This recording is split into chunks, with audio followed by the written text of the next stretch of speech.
오늘 우리가 읽은 본문에는 에스라의 기도가 나와 있습니다. 이 에스라의 기도를 이해하기 위해서 우리는 우선 그 배경에 대한 내용을 알 필요가 있습니다.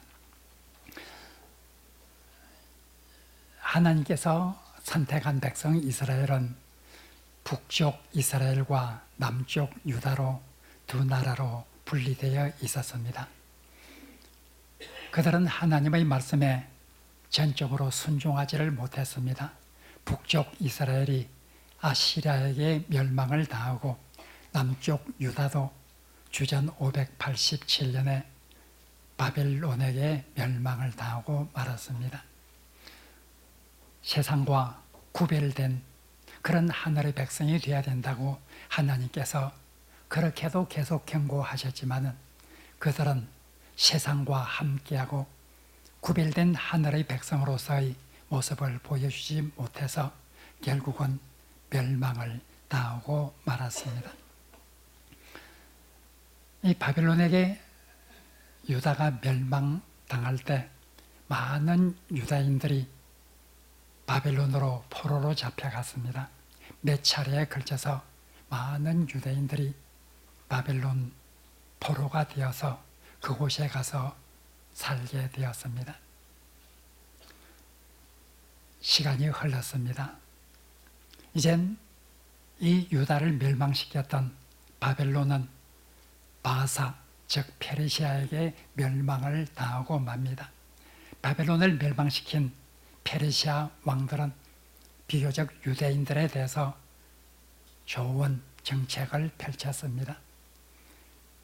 페르시아의 왕 고레스는 바로 바벨론에 의해서 포로로 잡혀온 유대 사람들은 다 고국으로 돌아가도 좋다, 성전을 다시 지어도 좋다, 이렇게 허락을 하였습니다. 그 허락에 따라서 많은 유대인들이 스룹바벨과 예수아라고 하는 이런 지도자들을 앞세우고 예루살렘으로 돌아왔습니다. 성전도 짓고 많은 어려움이 있었지만은 여러 가지 일을 하였습니다. 시간이 흘렀습니다. 시간이 흘러서 이젠 에스라, 이 에스라라고 하는 사람이 페르시아의 궁중에서 왕의 총애를 받고 있었는데 유대 땅으로 돌아가서 백성들에게 율법을 가르쳐야 되겠다, 이런 결심을 하게 됩니다. 에스라는 제사장이면서 율법에 능통한 학자였습니다. 이 에스라는 왕의 총애를 받고 있어서 왕에게 이젠 허락을 받았습니다. 유대 땅으로 갈 수 있도록 허락을 받고 함께 유대 땅으로 갈 사람들을 모집을 했습니다. 그래서 많은 유대인들을 모아서 이젠 예루살렘으로 돌아가게 됩니다. 에스라는 예루살렘에 당도하여서 시간이 지나서 이젠 그 예루살렘과 유다 땅의 상황을 듣게 됩니다. 오늘 9장은 바로 에스라에게 유대와 예루살렘이 어떤 상황에 있는지를 방백들로부터 보고를 받고 에스라가 기도하는 내용이 에스라 9장의 내용입니다. 우리는 5절부터 즉 에스라의 기도 내용만 읽었습니다. 그러나 1절에서 4절에 나온 내용도 우리가 살펴보아야 할 것입니다. 1절, 2절에 보면 그 예루살렘의 일부 방백들이 에스라에게 나와서 보고를 합니다. 지금 포로에서 잡혀갔다가 돌아온 사람들, 에스라가 오기 전에 오래전에 많은 유대인들이 먼저 귀환을 했었죠. 그 유대 땅으로 돌아온 그 사람들 중에 이방인들과 서슴지 않고 결혼을 하는 사람들, 자기 아들, 딸들을 이방인들의 남자나 여자에게 주고 데려오는 이런 일들이 너무나 많다 하고 말하고 있습니다. 그런데 그들 중에는 1절에 보면 제사장과 레위인들도 포함되어 있다. 2절에 보면 특별히 방백들과 고관들이 그 일에 더욱 앞장을 서고 있다. 이렇게 가장 순계를 지켜야 될 제사장과 레위인들을 포함해서 특별히 그 민족의 지도자급에 있는 방백들과 고관들이 더욱 이방인들과 결혼을 하는 일에 앞장을 서고 있다 하는 보고를 듣게 됩니다. 3절 4절에 보면 에스라가 이 말을 듣고 기가 막혔다. 기가 막혀서 할 말을 잃었습니다. 참으로 슬펐습니다. 슬픔의 표시로 자기의 겉옷과 속옷을 찢었습니다. 저녁이 될 때까지 앉아 있다가 저녁 제사드릴 그때에 에스라는 옷을 찢은 채로 앉아서 무릎을 꿇고 하나님께 손을 들고 기도하기 시작합니다. 이방인들과 결혼한 것이 왜 문제가 되는가? 21세기 오늘날의 관점에서 보면 서로 여러 가지 민족이 다르고 혈통이 다른 사람들끼리 결혼을 하는 것 문제가 되지 않을 것입니다. 그러나 먼 고대 이스라엘에서 이것은 정말 중요하였습니다. 하나님께서는 모세를 통해서 이스라엘 민족이 가나안 땅에 들어가면 가나안 사람과 결혼해서는 안 된다. 그렇게도 간곡히 명령을 하였습니다. 오늘 에스라 기도에도 보면 모세를 통해서 하나님께서 이스라엘 백성에게 주셨던 이 명령을 상기시키고 있습니다.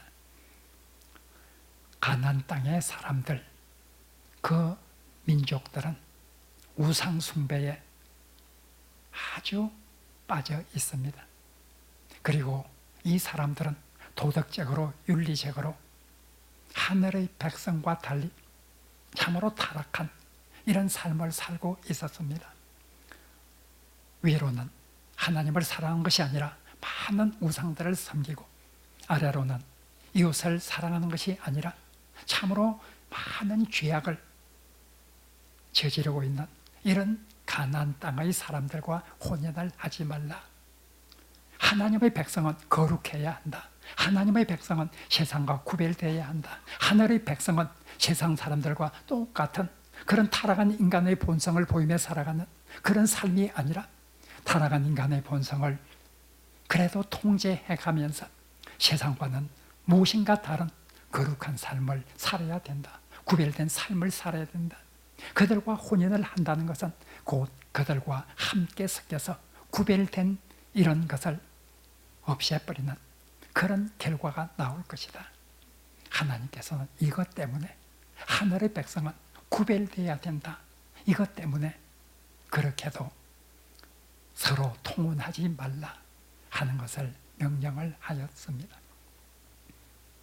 그런데 에스라가 와서 그에게 보고해주는 이 내용은 사람들이 포로에서 돌아왔던 사람들, 일찍이 포로에서 돌아왔던 그 사람들이 이방인들과 혼인을 하고 제사장과 레위인도 포함되어 있고 특별히 방백들과 고관들, 백성의 지도자들이 이런 일에 앞장을 서서 바로 하나님만을 섬기라고 하는 이런 하나님의 말씀에 위배되는 이런 일을 행하고 이웃을 사랑하라고 하는 이런 말을 입에 대게 타락한 인간의 본성대로 따라 살면서 죄악이 관영한 이런 사회를 만들고 있는, 다시 말하면 하늘의 백성으로서 전혀 구별된 이런 백성의 모습을 갖추지 못하고 그런 모습을 잃어가고 있는 이런 보고를 듣고 에스라가 얼마나 기가 막혔는지 모릅니다. 3절 4절에 보면 기가 막혔다 하는 말이 반복이 됩니다. 5절 이하에서 에스라는 15절까지 간절히 하나님을 향해서 기도합니다. 에스라의 기도 내용을 보면서 우리도 오늘 하늘의 백성들이 구별된 삶을 살지 못하고 있는 이런 현실들을 바라보면서 아픈 마음을 가져야 되지 않을까 생각을 해보게 됩니다. 오늘 에스라의 기도를 보면서 우리가 몇 가지 꼭 생각해 봐야 될 것이 있습니다. 첫째로 오늘 본문은 하나님의 은혜를 우리가 바르게 알고 하나님의 은혜에 부합하는 이런 삶을 살아야 된다고 하는 것을 우리는 알 수가 있습니다. 에스라가 가장 가슴 아프게 생각했던 것은 하나님께서 은혜를 주셨는데 그 은혜에 부응하는 그런 삶을 살지 못하고 있다는 것입니다. 7절에 보면 우리 조상들이 하나님 앞에 범죄하여서 포로로 잡혀가며 멸절을 당하는 이런 고난을 겪었습니다. 그럼에도 불구하고 하나님께서는 이스라엘 민족에게 은혜를 베풀어 주셨습니다. 8절, 9절에 보면 이런 이스라엘 백성을 하나님께서 길이 참으시고 풍성한 은혜를 베풀어 주셔서 그들을 소성하게 해주셨다. 마땅히 멸망을 당해서 그 민족이 이 지상에서 이름이 멸절될 수밖에 없는 그런 흉악한 죄를 저지른데도 불구하고 하나님께서는 그들에게 은혜를 베풀어 주셨다고 말하고 있습니다. 하나님께서는 바사 왕들, 즉 페르시아 왕들의 마음을 주관해서 그들로 하여금 유대인들에게 호의를 베풀도록 하였습니다. 그리고 고국 땅으로 돌아갈 수 있도록 이렇게 하였습니다. 그리고 고국 땅에 돌아와서 성전을 짓도록 이렇게 허락해 주었습니다. 이것이 얼마나 큰 하나님의 은혜인가. 마땅히 멸절을 할 민족을 그래도 하나님께서 사랑해 주셔서 은혜를 베푸셔서 이렇게까지 해 주셨는데 이스라엘 민족이 그런 하나님의 은혜에 부합하지 못하고 이렇게 거룩한 하늘 백성의 모습을 잃어가고 있는 이런 삶을 산다고 하는 것, 에스라는 정말 기가 막혔습니다. 우리는 하나님의 은혜를 받은 사람들입니다.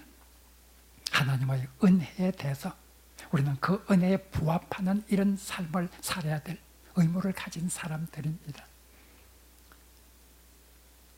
하나님의 은혜가 얼마나 큰지, 하나님의 자비하심이 얼마나 큰지 때로는 하나님께서 용서하십니다. 우리가 죄를 지어도 회개할 때를 기다리고 계십니다. 그러나 그런 것을 깨닫지 못하고 우리가 잘못해도 벌을 받지 않고 우리가 잘못해도 더 잘 될 수 있는 이런 세상의 일들을 바라보면서 하나님의 길이 참으시고 기다리시는 이런 은혜를 알지 못한 채 계속해서 구별된 삶을 살지 못하고 하나님께서 독생자 예수 그리스도를 우리를 위해서 죽게 하신 그 놀라운 은혜에 부합하는 이런 삶을 살지 못하고 있는 것이 얼마나 안타까운 일인지 모릅니다. 바울은 로마서 2장 4절에서 5절에서 이스라엘 민족을 향해서 경고를 하였습니다. 하나님이 길이 참으시는 자비, 하나님의 그렇게 큰 하나님의 은혜, 이런 것들을 이스라엘 민족은 깨닫지를 못하고 계속해서 죄를 짓고 있음으로 인해서 하나님의 진노를 더욱더 쌓아가고 있다. 이렇게 말하고 있습니다. 우리가 세상을 살면서 꼭 기억해야 합니다. 하나님께서 우리에게 어떤 은혜를 베풀어 주셨는가? 나는 그 은혜에 합당한 삶을 살고 있는가? 에스라는 그 은혜를 받고도 은혜에 부합하지 못한 이런 삶을 살고 있는 것에 대해서 얼마나 가슴이 아팠는지 모릅니다. 두 번째로 오늘 에스라의 이런 기가 막혔다, 하나님 앞에 처절한 기도를 드리지 않을 수 없는 것은 바로 사람이 한번 결심한 것이 어쩌면 그렇게 쉽게 무너지고 말았는가. 우리가 결단은 잘하지만 그 결단을 지속시키지 못하고 있는 이런 인간의 모습을 생각하며 한탄을 하고 있습니다. 지금 이방인들과 결혼을 해서 이방인들의 삶과 결합이 되고 있는 이런 사람들은 바로 포로에서 돌아온 사람들이었다, 이렇게 말하고 있습니다. 4절에 보면 분명히 그 사람들은 바벨론 포로에서 돌아온 사람들이었다 하는 것을 말하고 있습니다. 그들이 바벨론 포로에서 돌아올 때 어떤 마음을 가지고 고국으로 돌아왔을까요? 바벨론 포로 생활이, 바벨론에서 사는 것이 이스라엘에서 사는 것보다 더 고통스럽기 때문에 그럴까요? 그들이 바벨론 포로로 잡혀갈 때 물론 고통스러웠습니다. 그러나 세월이 흘렀습니다. 세월이 흐르는 동안에 그들은 그곳에서 정착을 할 수 있게 되었습니다. 이제 어떤 사람들은 페르시아에서 관리가 되어서 소위 말하는 출세를 하기도 하였습니다. 이제 시간이 지남에 따라 이렇게 그들은 그 포로로 잡혀갔지만 시간이 지나서 그곳에 정착을 하고 이제 안정적인 생활을 해갈 수 있었습니다. 그런데 고국으로 돌아가도 좋다 하는 그 말을 듣고 모든 사람이 바로 고국으로 돌아왔을까요? 고국에 돌아가면 뭐가 기다리고 있을까요? 예루살렘은 폐허가 되어 있습니다. 성벽은 무너지고 예루살렘 성전도 완전히 불탔습니다. 예루살렘에는 많은 이방인들이 와서, 유대 땅에는 많은 이방인들이 와서 함께 거주하면서 참으로 폐허가 되어 있는 황폐한 이런 곳입니다. 그들은 포로로 잡혀갔지만은 그들의 자손대가 되고 시간이 흐름에 따라서 그곳에 정착을 하고 살만한 사람들이 많이 생겼습니다. 예루살렘에 돌아온다는 것은, 유대 땅으로 돌아온다고 하는 것은 큰 고난이 기다리고 있는 이런 삶일 수밖에 없었습니다. 그런데도 불구하고 포로로 잡혀갔던 사람들과 그 자손들 중에 많은 사람들이 예루살렘으로 귀환을 하였습니다. 왜 돌아왔을까요? 그들이 더 편안하고 잘 살기 위해서 그랬을까요? 그들이 돌아올 때는 이제 하나님의 백성을 다시 건설하자. 우리가 하나님 앞에 죄를 지어서 멸망을 당했지만 하나님께 주신 그 약속의 땅에 돌아가서 다시 한번 우리가 하나님의 말씀을 순종하며 새로운 이스라엘을 건설하자. 아름다운 이런 이스라엘을 건설해서 하나님 앞에 참으로 복을 받는 이런 민족을 만들자. 그것이 바로 그들이 돌아온 이유였습니다. 그들은 편안한 삶을 위해서 온 것이 아니었습니다. 편안한 삶을 위해서라고 하면 그 자리에 남아있는 것이 더 옳았습니다. 실제로 많은 사람들은 돌아오지 않았습니다. 귀환을 하기로 결정했다고 하는 것은 결단이 필요했습니다. 그만큼 하나님의 뜻에 합당한 이런 이스라엘을 다시 세우자, 이 희망을 가지고, 이런 포부를 가지고 그들은 고난의 길을 그들은 택했던 사람들이었습니다.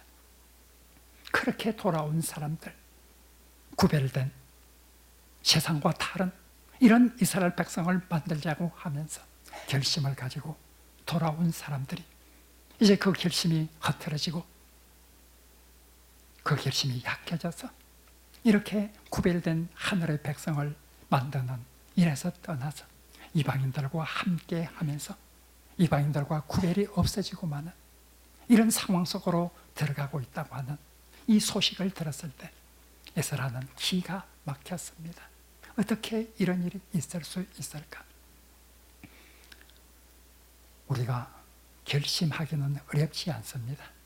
때로는 결심하는 것이 어렵지만 결심보다 더 어려운 것은 그 결심을 지속하는 것입니다. 내가 이렇게 해야 되겠다. 결심을 하고도 지속하지 않는다고 하면 그 결심은 무슨 소용이 있겠습니까?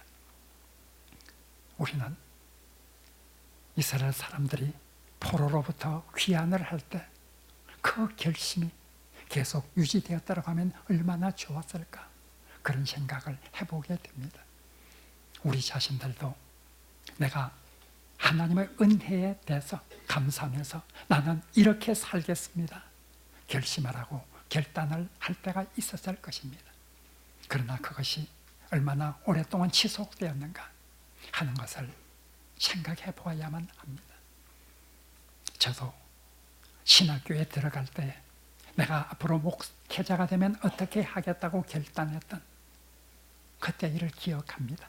목사 안수를 받을 때 내가 목회자가 되어서 이런 목회자가 되겠다 하나님 앞에 결심했던 그 일을 기억합니다.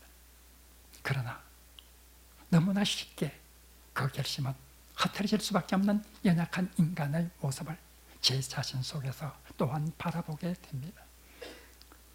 우리는 우리가 결심하고 결단한 그런 때를 늘 기억을 해야 합니다.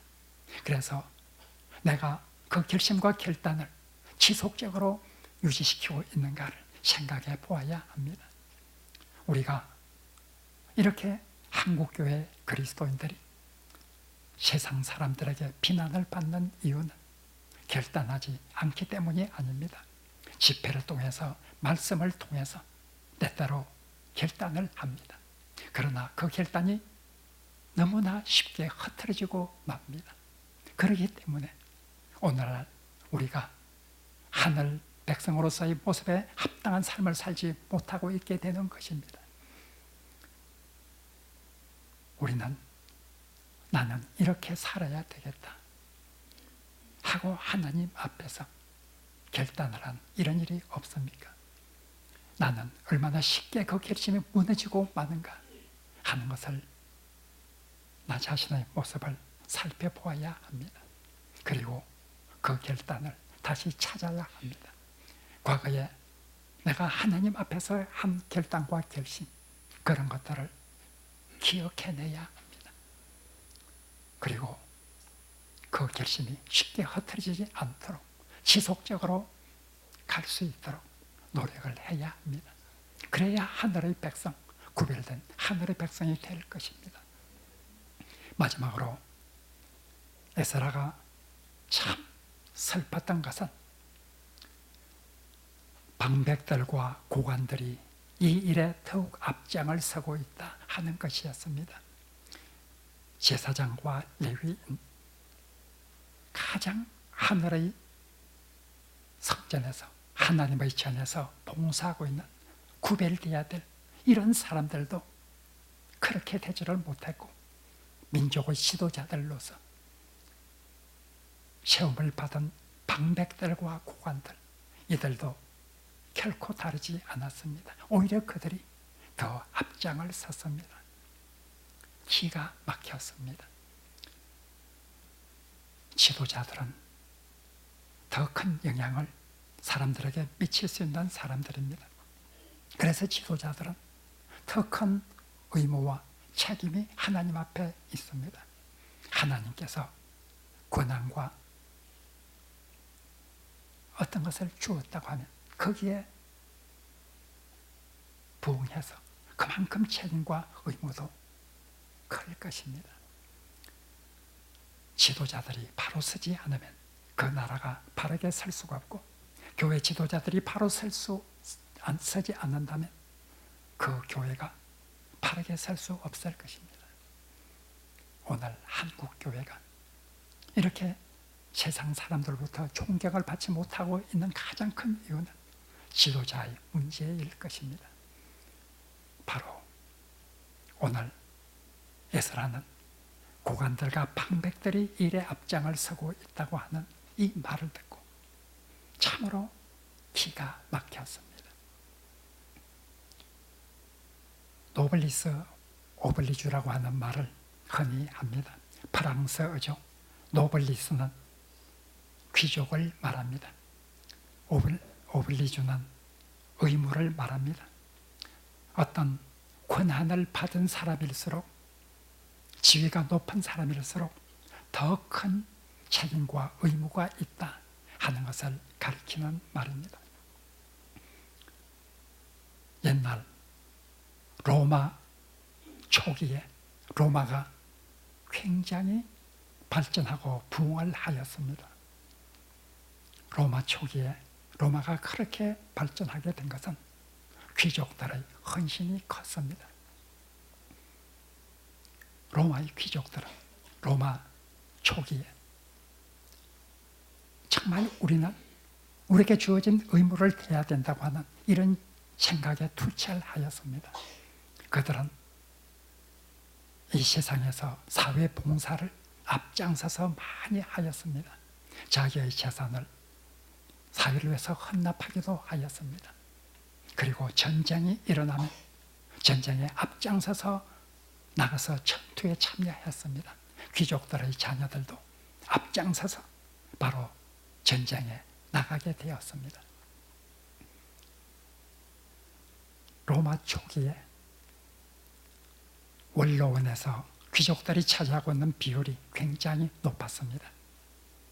그러나 약 500년 후에 원로원에서 귀족들이 차지하고 있는 비율은 15분의 1로 급격히 줄었습니다. 가장 큰 이유가 전쟁에 우리가 먼저 나가서 싸워야 된다, 모범을 보여야 된다, 이런 생각으로 귀족들과 그 자녀들이 앞장서서 전쟁에 참여해서 전쟁에서 전사를 하였습니다. 그래서 많은 사람들이 죽게 되고 귀족들의 비율이 그만큼 떨어질 수밖에 없게 되었습니다. 귀족들이 이렇게 사회적으로 앞장을 서고 전쟁에 나가서도 목숨을 걸고 먼저 나가서 싸우는 이런 로마는 초기에 굉장한 발전과 부흥을 가지고 오게 되었습니다. 바로 지도자들이 앞장을 선다는 것, 얼마나 중요한 일인지 모릅니다.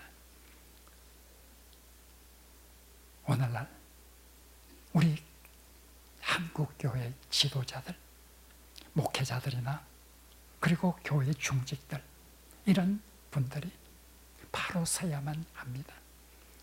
바로 서야만 한국교회가 바르게 설 수 있을 것입니다. 우리 사랑의 비교회가 바로 서기 위해서는 우리 교회 교육자들과 중직들이 먼저 바르게 서야 되고 모범을 보여야 합니다. 그렇게 될 때 우리 교회가 더욱 하나님 보시기에 아름다운 교회가 될 것입니다. 지금까지 우리 교회 중직들이 보여주는 이런 아름다운 모습에 대해서 감사를 드립니다. 그러나 오늘 본문은 우리에게 말합니다. 더욱 아름다운 모습으로 우리가 하나님 앞에 서야 된다고 하는 것을 우리에게 말씀하고 있습니다. 에스라가 그 예루살렘 공동체가 처해 있는 그 상황을 듣고 얼마나 처절하게 회개하고 기도하고 있는지 우리가 보게 됩니다. 오늘 한국교회를 바라보면서 에스라처럼 이렇게 처절하게 느끼고 하나님 앞에 기도할 수 있는 이런 사람이 또한 필요합니다. 하늘의 백성이 하늘의 백성답게 살 수 있도록 할 수 있도록 위해서, 그래서 아름다운 모습으로 하나님께 영광을 돌리는 공동체가 되기 위해서 처절하게 하나님 앞에 회개하면서 기도하는 사람, 에스라와 같은 이런 사람이 한국교회에 꼭 필요하고, 그런 사람을 통해서 하나님께서 역사하실 것입니다.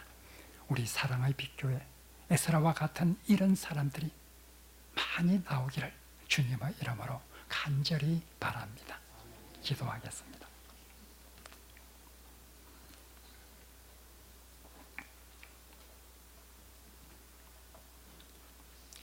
하나님, 우리가 부족하지만은 그래도 하나님 앞에 기도할 수 있는 귀한 권한을 주셨사오니 우리가 이 나라를 위해서, 이 나라에 있는 한국교회를 위해서 열심으로 기도하는 사람이 될 수 있도록 도와주시고, 우리의 기도를 통해서 한국교회가 더욱 아름답게 성장해가는 귀한 교회 될 수 있도록 주님 은혜 베풀어 주옵소서.